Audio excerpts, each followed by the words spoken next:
अस्सलामुअलैकुम वरहमतुल्लाहि वबरकातुह। ये हैदराबाद का, यहाँ से हमारी छत जो है उसके ऊपर से नज़ारा आता है इस तरह का। आप लोग देख सकते हैं, माशाल्लाह से ये बड़ा ही खूबसूरत लगता है।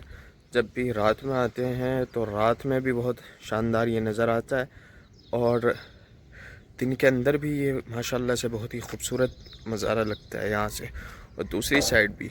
और आसमान के तो कुछ कहने नहीं, ये देखिए, ये पूरे दिन इसी तरह से रहता है, बादलों से भरा हुआ। और यहाँ पर मतलब गर्मी वगैरह कुछ ऐसी नहीं है जैसी यूपी में, दिल्ली में इतनी ज़्यादा गर्मी होती है, तो उस तरह का यहाँ पर हिसाब बिल्कुल भी नहीं है। माशाल्लाह से पूरे दिन इसी तरह से ही बादल रहते हैं।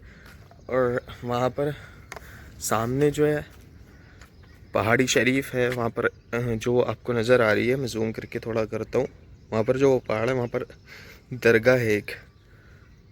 तो वहाँ पर भी बहुत अच्छा है, यानी कि वो काफ़ी बड़ा पहाड़ है, तो वहाँ का मंज़र भी बहुत शानदार रहता है।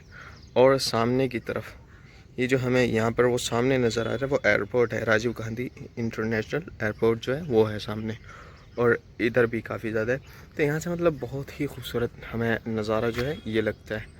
इंशाल्लाह नेक्स्ट वीडियो में बताएंगे आपको कि यहाँ से कैसे कैसे क्या क्या है, सब कुछ इंशाल्लाह तफसील से बताएंगे। मिलते हैं आपसे नेक्स्ट वीडियो में, तब तक के लिए अस्सलाम वालेकुम, अल्लाह हाफिज़।